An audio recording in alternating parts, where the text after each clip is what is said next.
la définition sur moins l'infini, c'est exactement la limite quand x tend vers l'infini. Bien sûr, on fait tendre x vers moins l'infini, bien sûr. L'intégrale de x à b, c'est à a cette fois aussi.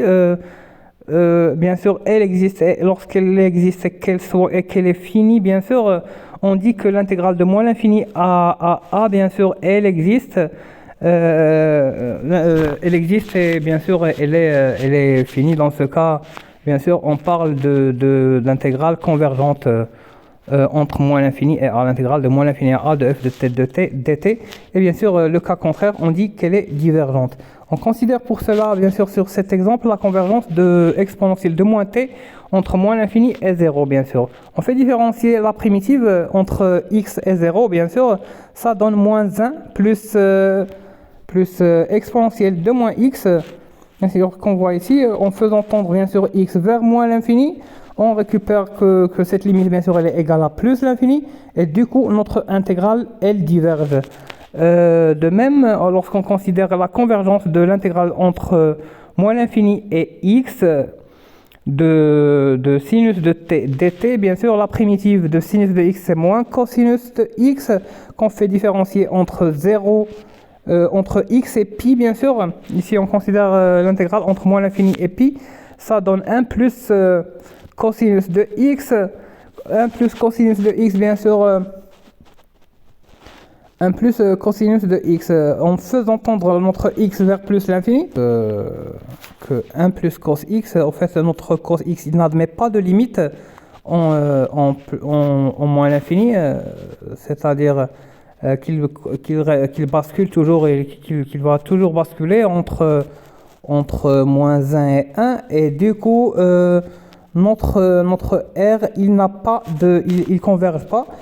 Parce qu'effectivement, notre intégrale, elle va progresser vers plus l'infini tout en intégrant des R positifs et négatifs de façon alternative, et ça risque pas de s'arrêter.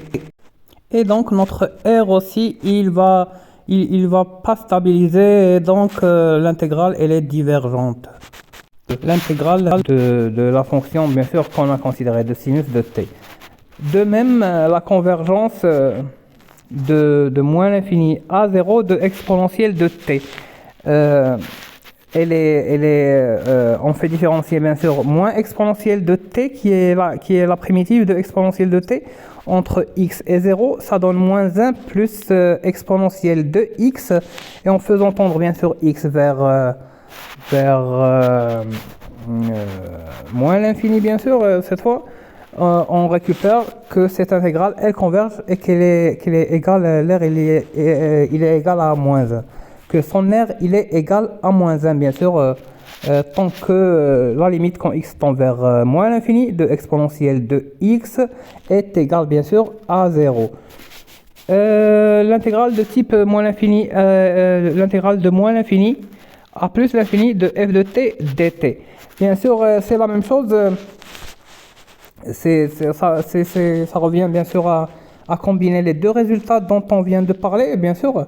Et bien sûr, lorsque l'intégrale elle converge lorsque l'intégrale de c à plus l'infini de f de t dt il converge, et en même temps l'intégrale de moins l'infini à c aussi il converge. Bien sûr, c'est ce qu'on voit maintenant clairement sur cette propriété, bien sûr, sur cette définition. Bien sûr, c'est la même chose en considérant bien sûr les fonctions qu'on voit. Bien sûr, c'est un exemple. On va passer maintenant directement à l'intégrale de type l'intégrale de a b de f de t dt. Bien sûr, elle converge en a lorsque bien sûr la limite quand x tend vers a de f de t dt, elle converge, existe et est finie, et en plus l'intégrale de a à x, bien sûr la limite en b, la limite quand x tend vers b aussi, elle existe et qu'elle soit finie, bien sûr. C'était bien sûr un petit rappel de cours concernant les intégrales impropres. Et on reviendra bien sûr sur ça par la suite avec des propriétés plus détaillées et plus nombreuses aussi. C'était bien sûr mathématiques supérieures et spéciales. Et c'était avec vous, bien sûr, Enezari Oussama à la lecture. Et bien sûr, c'était sponsorisé par Électronique et Applications. Au revoir dans une nouvelle vidéo.